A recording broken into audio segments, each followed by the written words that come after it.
Ready? There we go. In three, two, one. Hi, welcome to Light the Camera Author. I'm Jim Juno, and I have with me tonight a very special guest. He's been on the show before, and I guess he's a glutton for punishment because he's back on again. His name is George Schlatter, and he is the creator of Laugh-In, and his book is Still Laughing, A Life in Comedy. And it came out, we had you on, George, when the book came out in hardcover. And now we're back. The book is now coming out in softcover paperback. That's good And news. that's good, isn't it? Yeah. Well, to be invited back is wonderful. Thank you. I tell you, I always want to have you back because I have so much fun the first time talking with you. Well, And we'll do it again. I tell you what, I mean, this book and the book itself is an inside look. I mean, it's first it's your life story, and then it's your career story. And it really amazes me that you were there. Was it your first job? Were you at Ciro's? Is that right? Yeah. Well, I was, yeah, kind of. Did a lot of stuff before that, but Ciro's was the first legitimate job where I was a greeter and eventually they announced that I'd been a bouncer, and we tried to kill that by saying I was a greeter of environmental whatever disorders. Uh, but so anyhow, I was a bouncer, but we tried to soft pedal that. I was a No greeter problem. in charge of emergency departures. Like It's like anybody who has to leave right away, you assisted them. I would assist them both at Ciro's and then at the Frontier in Las Vegas, which was my next legitimate job, booking the shows in the Frontier. And you started booking. Well, you booked. You actually got jobs by doing stuff on your own, right? I mean, booking strippers. I remember you in the book you say things that didn't look so good at Well, 9 p.m. well, strippers is another strong word. These were Okay. exotic dancers. Got to be careful of the language. But it's a different world now. Oh, it is. We what we considered outrageous then was kind of commonplace now. You watching the trial? I'm trying to keep up with it. I'm hearing newscasters say words that I never thought I would hear legitimate newscasters say. I mean, I like Anderson Cooper having to repeat the tweets or what was being said in the trial. I mean, that's kind of. Are you watching it? Yeah, well, it's interesting to watch the trial because what Trump was doing to her, now he's trying to do to all of us. But we don't want to. We don't want to get. I'll get you canceled. It's Oh, an interesting time right now. Rob Reiner did two shows, and I want him to do another one because right now the comedians may be the answer to where we are socially and economically and politically. Because the comic can tell the emperor he's not well endowed. I mean, the comic we need that voice now because they get your hands down and you listen. But they can get said what we must say, and on both sides if you want to do it. But to make us aware, just to listen to the trial, uh, it's going, but it's not going the right way. no, and I watch the late night comics every night Yeah. just to see what they're going to say because I feel I get my real news from them instead of from the actual newscasters. Yep. Well, And go ahead. see, the comedians can say things and get your hands down when you're not uptight. And remember when Johnny Carson used to do it, and we did it on Laugh-In, and now Bill Maher's doing it. Bill Maher's on tomorrow night, and it's vital that we hear Bill Maher. He's a voice, and I don't care which side you're on, but make fun of both sides and then make people aware because just watching the trial doesn't really do it for me. It's they're No. angry and whatever. Well, see, that's the thing. I find that the lines that are it's so blurred now between entertainment and politics. Politics is now entertainment, or tries to be. Depends on which side you're on. True. I mean, I see people like, and I'm going to get myself in trouble here, but that's okay. I see people like Marjorie Taylor Greene. I'm wondering what, how did she get elected again? I mean, it's, I don't, and I don't know, but what is important is that she did get elected and she has a voice, and the only way you can defeat that voice is to hear it. So I think we should give exposure to Marjorie Taylor Greene, and then talk about what she's saying, because we need exactly. that. We're going to have to talk about it more than we are now. So just to ignore it is not going to go away. Trump is Oh, there, not going to go away, and he can be reelected. he can be That's reelected, and also he has followers. Even he has if he a lot goes of away, followers. even he if he goes away, there are people who will take his place and follow in his stead. Yeah, we're in trouble if he gets elected, but we ought to realize that now rather than after in November, because I'm not going to go there, but he is evil. That's the. I guess I just there, didn't Not that you're going to go there, but I? Sorry, that's okay. can't What's this help little it. thing popping up on my screen all of a sudden? No. I can't. I can't help it. It's just there. And I'm watching him. And he wants to bar everybody. He wants to impeach the judge. He wants. Watching that, all he needs is some music and a drummer, I think. I would put a Mhm. drummer after all of those statements he makes. I'd do a drummer like we used to do in burlesque. Bam. Rim shot. Their Yeah. punchline. Anyway, there's a lot out there to laugh at, and that's what that's what makes you happy. Laughter is the best exercise we can have. Do you think you could get away with stuff like this back in, like when you were creating Laugh-In? No, we couldn't get away with it then. Yeah, But we did it, and we found people that would air it, and NBC would air it. Bob Wood at CBS canceled the Smothers Brothers, saying they wouldn't send them their tapes, which was a lie. He gave them the tapes, and he canceled because he didn't like what he was saying. And Tommy sent him the tapes, and then they canceled them. We went on NBC, and they didn't like us either. The sponsors and the censors didn't like us either. We'd say, okay, we'll change it. We'd take a joke, and we would change one joke to another joke, but it was still the same subject matter. And it was exactly. religion and politics are two subjects that are very sensitive.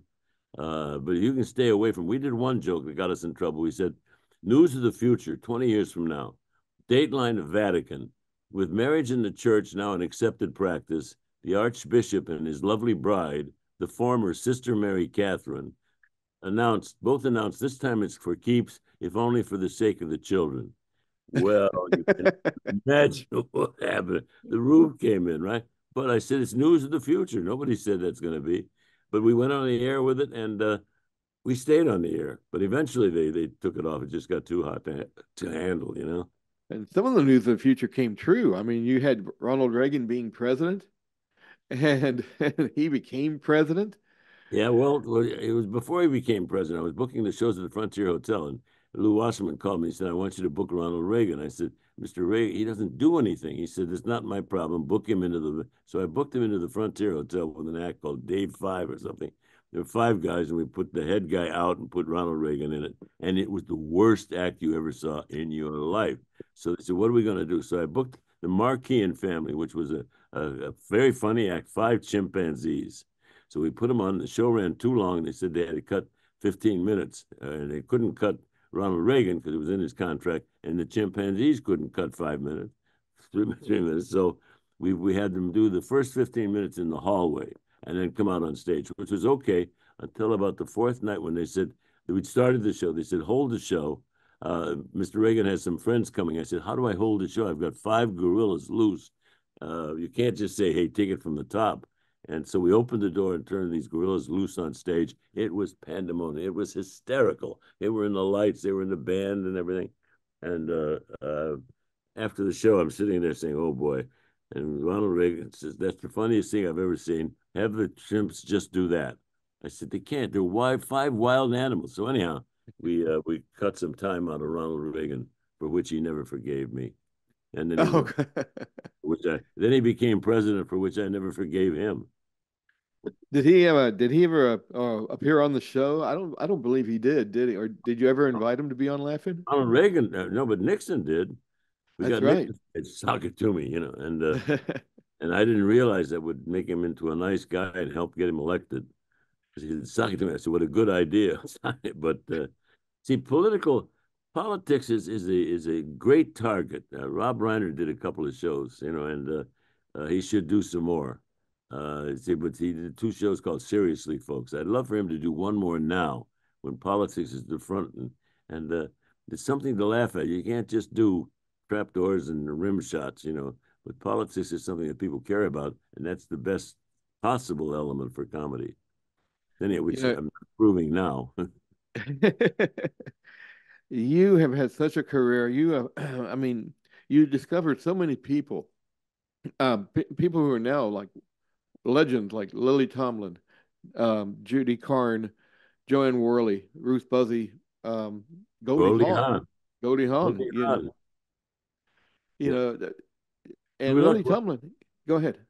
They were young character people who were not singers dancers in the normal sense of the word. So we put them on, and we would tape it, and then tape maybe an hour and a half to get an hour, and we would do ad lib and improvisation, and then use whatever worked. And it was something the network went crazy with. They only bought Laugh-In because it was cheap and because they didn't have anything else. But by the third week, people caught on and said, "Whoa."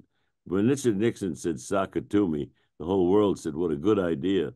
And so we put that on the air. I didn't realize that would help get him elected, and I've always Yes. regretted that. But see, you must laugh. A child is born, and you think about it, a child can sleep, eat, cry, and laugh. And the rest of its life, we tell it when to sleep, not to cry, and to be careful of what it laughs at. But if you can make that child laugh, you don't know what he's laughing at, but just be happy he's laughing. That's an Exactly. answer. Just cleanses the body. I tell you what, you all didn't you also discover Robin Williams Yep. I mean, Robin Williams. We were in San Francisco, and I went out on the street, and Robin was there barefoot with a straw hat and overalls, and he had a fishpole, and he said, "I'm out fishpole out over the audience." He said, "I'm fishing for assholes," and I said, "I want you on the show. I want you to take a shower, clean up, and come in." And 3 days later, he showed up in a suit saying, "I'm ready for work, boss." And he was brilliant. But you see, Robin Williams combined, he had a fantastic education and a mind that was so fast and he was a real treasure, Robin. And that's one of the discoveries that I'm really proud of, along with yes. Goldie, Billy, and Now I mean, and a lot of people don't realize there was two renditions of Laughing. There was the one that back in the '60s, and yep, then there was a reboot yes, in the no, in the '80s rather. yes, yes. How was it any different? I mean, No, atmosphere. the climate was different and the administration was different because in the 60s, when we did Laugh-In, they were desperate for a show and Laugh-In just exploded. And when you had that kind of a rating, I mean, I'm arrogant now, but you can imagine me 50 years ago with a 50 share. So, but when we did it again, the rules had become more strict and the sponsors and the censors were more strict, but we did some good things then too. It's in order to do really good comedy, you have to be willing to fight and get hurt and die for it. And we would. So, but the second one was good. It was a good show. It's just we did not have the uh, support from the network or from the sponsors that we had in the 60s. I remember you said the suits. I mean, you have to go in and you've got to convince the suits, and they're gonna give their own uh ideas, and then See, you just the suits are safe so long as you don't say anything. But they've got to be pushed, coaxed, prodded into doing something that's unusual. Saturday Night Live still doesn't do what we did, but at least it's an attempt. Uh, we must laugh, and entertainment needs something to laugh at, not just silly things. So laughing combines silly with meaningful, and then it's the heavy political content with beautiful people like Goldie and Lily and Judy and all those, and Ruth Buzzy and Joanne Worley. They were not comics as comics. They were funny young people. I think we need that. I'm thinking seriously about sneaking around the back door and giving them another shot. Yes, yes, we need it. I You think know, so. yeah, you also, I mean, it was one of the first times we saw African American. There was a girl on the original Laughing, Yep. um, Teresa and Graves. Teresa No, Graves. Yeah, Teresa and Graves and Chelsea Brown. And we didn't focus on the fact that they were African American or they were black. We just put them on just like normal people, and nobody got nervous about it. But Teresa went on and had a hell of a career. Uh, and now, and then we did one whole show called Soul, with starring Red Fox, who had never been on network television because his act was dirty. We put Red Fox out there, and they said, "Well, you can't put him on. He'll say something dirty." I said, "I'm going to tape an hour or more with Red, and I'll put on the show whatever's there." And it exploded. He did great. Um, See, we've got to take some more chances, and I don't mean just in the words or the language or being offensive. I mean being funny and the yes, high energy, because our attention span has shrunk, which I'm stretching now too much. But we have to take chances. We have to make people laugh, and there's so much. intelligently though, laugh intelligently. Well, intelligently would work, yeah, but even if it's not intelligent, at least it's when you see a guy walking down the street with a top hat on now, and you cut to a pile of snowballs, you know what's going to happen and how you get there. But when you hit that hat, that's going to be funny. That So is true. Yeah, must laugh. I said now you did more than just laughing. Um, Very briefly, we're going to talk about a show called Turn On. Turn on was one of my adventures because after we did Laughing, they said they wanted to do another show that would stretch it. So I said, okay. So I did Turn On, which was faster and more brilliant and more brittle. And I said, here's the secret. I'm going to do so much in this show that's going to really get attention. And then what you'll do is pretend to cancel. We'll come back the next week softened. So I said, okay. Well, I didn't realize that it went on the air, and a guy in Cleveland who had Peyton Place on called all of the affiliates and said, we can't allow this to happen because it was replacing Peyton Place. We put on a turn on. And it went on the air, and he canceled it and then called all the stations across the country saying, you have to cancel this show. It wasn't bad. It was just provocative. And so by the time we got to California, the show had been canceled. And it was one of my proudest moments, but it never. By the way, it's now available. It's now available. And you look at it, you say, well, what was the problem? It's even progressive now. Uh, we have to stretch it a little more. We have to take some chances. And I don't mean just in using the language. I mean in subject matter, and I mean in approach. And we put Goldie Hawn was the most adorable child you ever saw in your life, and she came in for an interview. And she sat down, and I said, "This is wonderful." She said, "But I'm not a comic; I'm a dancer." I said, "It's close enough." So I said, so we gave Goldie some introductions, and she screwed it up so bad. I said, "This is great." She said, "I'll do it again." No, no, Goldie, that'll be just fine. We put it on the air, and from then on, we never let Goldie rehearse. We never let Goldie get her balance, and it worked because this adorable child emerged through pretending to be silly and whatever. She just make her laugh, and you were home. But Lily Oh was, yeah, Goldie was one, Ruth Buzzy, Joanne Worley, Chelsea, Teresa Graves. yeah. We were lucky to find those people, and they're out there now. I just wish we had the vehicle to put them out in front of the audience, because the audience needs it. And see, it was colorful. We did bright colors, and that joke wall was all bright colors with windows that would open up.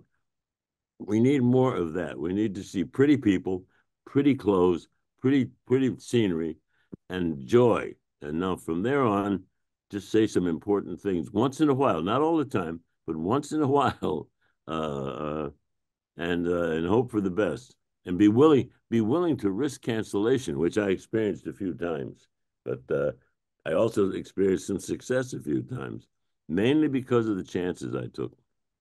You also, I didn't realize you produced several of the Jerry Lewis telethons. Yes, I did, and it was interesting because How was he to work with? Yeah. it was very difficult to work with. But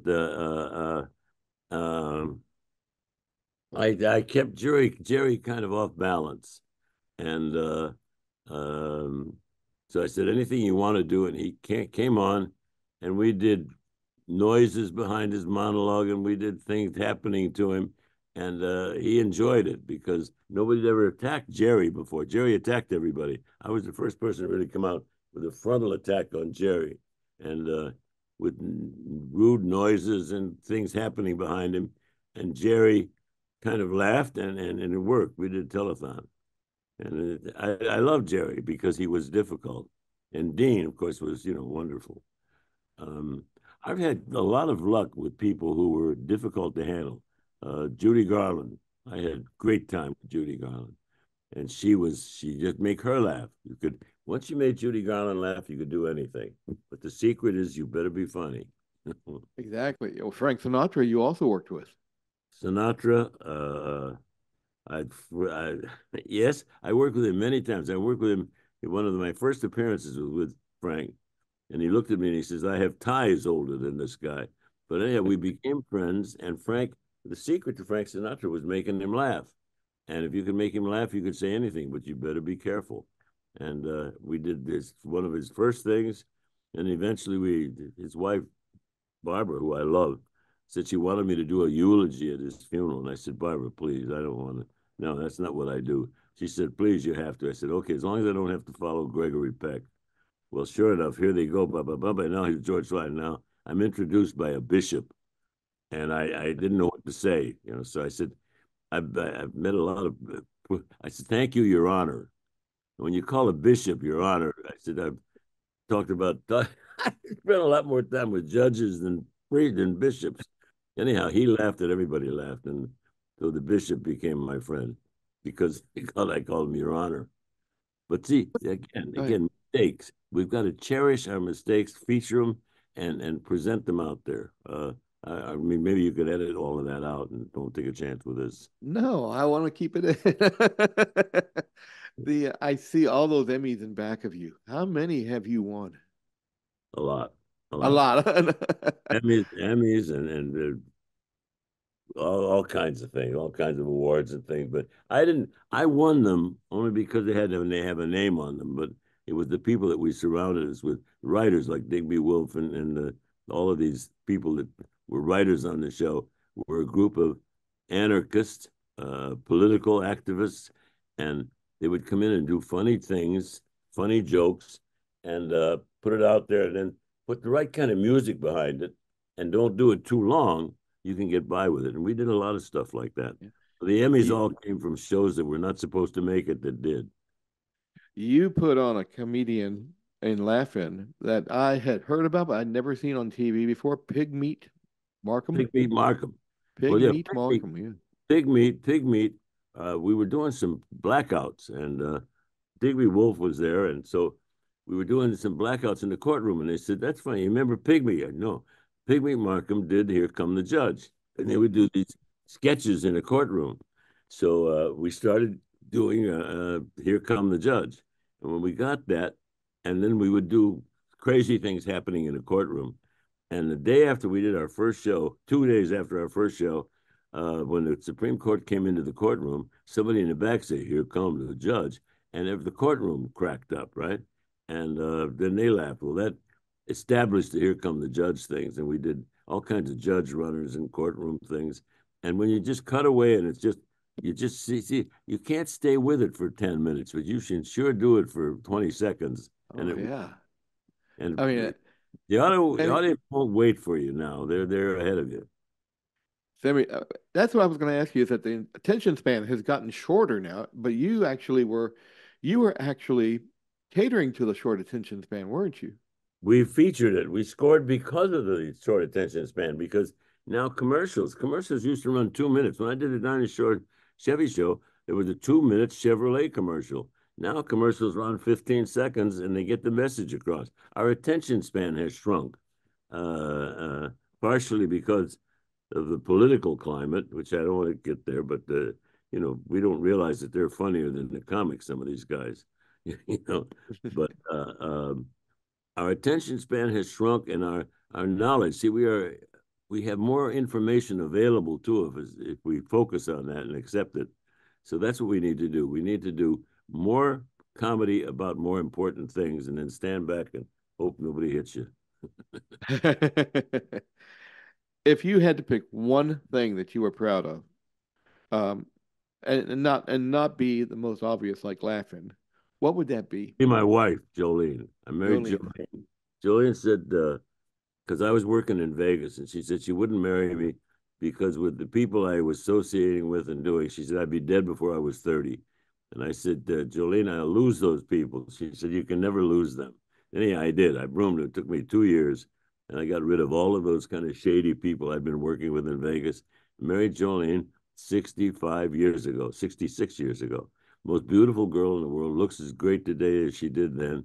And so Jolene was probably the reason for my success. Then I had two great daughters and some wonderful talent, but um, chances, the gamble is what really made it work. But Jolene, if there's one reason why I'm even alive, let alone successful, it would be because of Jolene. Fantastic. Well, the book is Still Laughing, A Life in Well, Comedy. that's it. I hope you are, because There. I looked through it the other day myself, and there's some pretty funny stuff in here that I remember, and it's all true. That's the good part. And the thing is that in my long and shady career, there were a lot of interesting people. Some of those people do not appear in the book because whatever the reason was. But there we are at our wedding. All right. But I Well, got that's me and Jolene, and uh, and here's with Lucille Ball coming through Schubert Alley at 11 o'clock on a Saturday night, singing together with Steve Lawrence. And she said, I'm not going to do that show. I said, what do I do with this elephant? She said, what do you mean? I said, well, I booked an elephant with you and Steve. And Lucy said, you. So, okay, I'll be, what time do you think? So she came and she did this coming through Schubert Alley with Steve Lawrence. I just looked at the show, by the way, which is a hell of a television show. I may re-release it. all But right. I hope you do. Yeah. I'd love to see it again. we had some unbelievable guest stars on Laugh-In and on Turn On and on Real People. Um, I will say this, that there's been a lot of luck, and the luckiest thing probably was Jolene, because when I married Jolene, I went straight and uh, got rid of a lot of my shady friends, and we're married now, as I said, 65 or 66 years. I've got two great daughters. My daughter Maria that won two Emmys now, and is probably a better producer than I was. And funny, she's doing a thing now with she's doing anyhow, she's doing a lot of stuff. And then our other daughter, AJ, has won all kinds of Olympics medals and trophies and whatever. So I've got two great children and great friends, and now I've got you. Yes, indeed. And I hope to have you back on when the Please, ebook comes out. when were we on the last time? It was a few years ago. It was no, actually it was in believe July last year. Okay, well, let's not wait Almost. so long, and I'll think of some new stories to tell you, and we'll do it again. All right. Well, thank you I so like being much. here. Thank you. I Thank you. like being here. Thank you. George Schlatter, Still Laughing, A Life in Comedy by the Unnamed Press. That's who publishes it. You can Yeah, find it at Amazon and Barnes and Noble. And that's it. George, I Thank tell you. you what, no problem, George. Thank you for being here. Thank you for inviting me. Thank you for having me back. That's good. To make it twice is great. Hopefully we do it again. Well, I hope so too. You take care for that for now, Okay. okay? Thank you. Thank you. Thank Thank you. you. No All problem. right. Bye bye. Let's see here. Okay. How do I stop this thing? And hang on there we go. Are you Okay. sure you want to stop it? Yeah, this computer thinks I'm a dummy. So are you sure you want to stop it?